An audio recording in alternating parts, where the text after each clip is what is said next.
I'll finish with a story, and then you guys can ask any questions you want. But many of the stories of the Holocaust that I try to tell you, that I hear from my Rav or reading books, are usually not known to many. For whatever reason or another, it seems like Am Yisrael only likes to have a memorial day for the Holocaust in theory.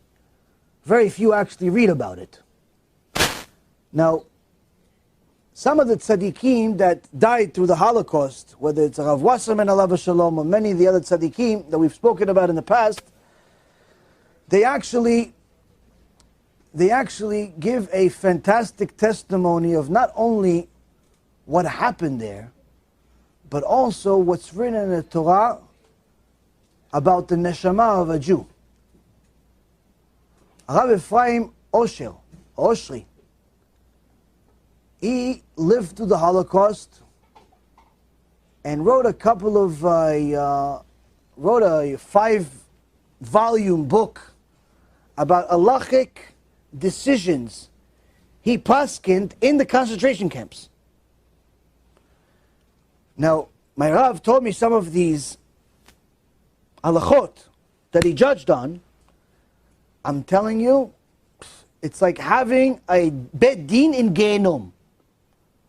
Horrible, horrendous stories of what people would do and went through and how they got tortured. I'll give you a small example. One guy comes to the Rav. He says, Kvod Rav, the Nazis, Yimach Shimam v'Zichram, said that anybody that goes to the shul, because they lived in it wasn't a barracks, it was like a mini city, but still surrounded by the Nazis. Any Jew that goes to the synagogue will get punished. Some died, some were mutilated. And he says, well, I had to go to the synagogue, and once the Nazis found out, they came to the house and they crushed my testicles. In front of the family, in front of the kids. And he says, Kvod Harav, the fact of the pain and the agony and all that stuff, that's fine. I'm just worried about one thing. I'm a Kohen, he says. I'm a Kohen. Am I still allowed to do Birkat Kohanim? Because it says the Kohen cannot be a Baal Mum, cannot have a deformity. Cannot have a deformity. But alright, I'm already suffering and already not going to have any more kids. I'm already in hell already. But can I still at least be allowed to do Birkat Kohanim legitimately? So Rabbi Oshry wrote him a whole halacha, mamash, that he's allowed. Rabotai Yekarim, who can have the mind, the clear mindset and focus to write 50, 100 different sources to prove that this is allowed? To go against all the, things like that, when you're surrounded by Gehenom, all types of things that were vicious, and you see amazing things. One of the things that he writes about is that they asked him another question. They said, Kvod Harav, the Nazi says that we're not allowed to go to synagogue. Can we be absolved from this mitzvah? Because they said that anybody that goes, they're going to kill him. So Rabbi Oshry writes on Halacha and he says, even though we have 3 things in the Torah, 3 things that the Torah says, die but don't sin.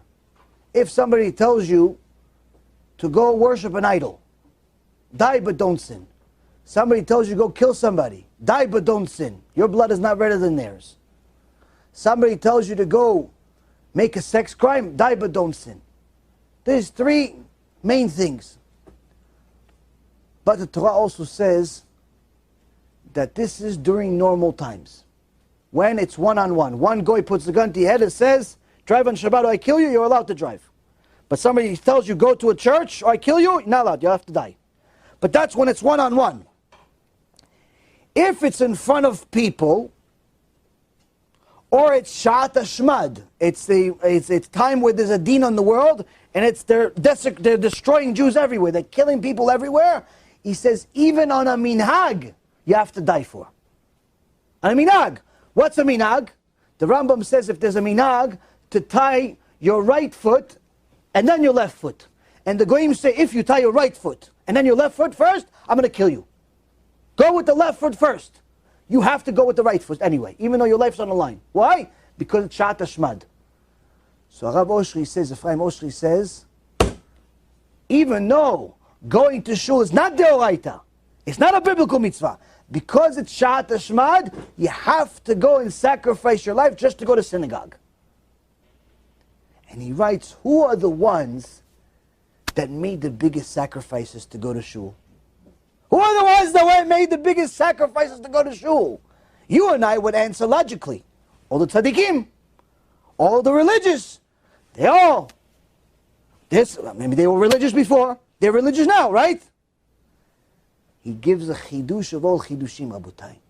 He says the ones that were literally put their lives literally on the line, fighting to go to shul, were the ones that used to be kofrim. The chilonim, the secular, they literally died just to go to shul. And he says this doesn't make any sense. You didn't go to shul before the Holocaust. You were married to Goyot, you were married to Goyim. Why are you going to shul here? Nonetheless, why are you putting your life on? He says this proves to us that every Jew, no matter where he was, has a nitzotz, has a spark in him of kedusha, that at the moment of truth, he could implement it, he could push it, he could actually shine. Not everybody, but some of them that allowed that spark to shine at that moment of truth.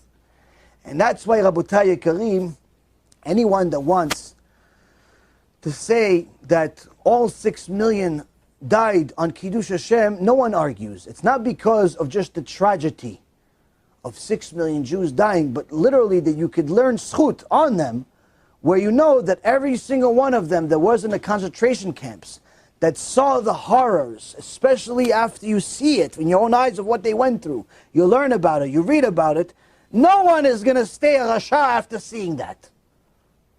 But that's not the same as other events that have happened, whether it be Pittsburgh or other massacres that have happened that were momentary, not an extended period of time. But you see that at the moment of truth, that the Jews that were kofrim did tshuva, and were literally willing to die just to go to Bet Knesset. This book is mamash unbelievable. It's 5 volumes. I'm learning it with my Rav a little bit. It's something that's, first of all, I'm thinking, how do you even write this stuff? And you're in the Holocaust yourself. It's not like he's writing after the fact. Oh, he's in it also with them. How do you have yeshuva dad? How do you have focus to write all these sources? There's bullets everywhere. There's people dying every day. This is Kedusha, Rabotai.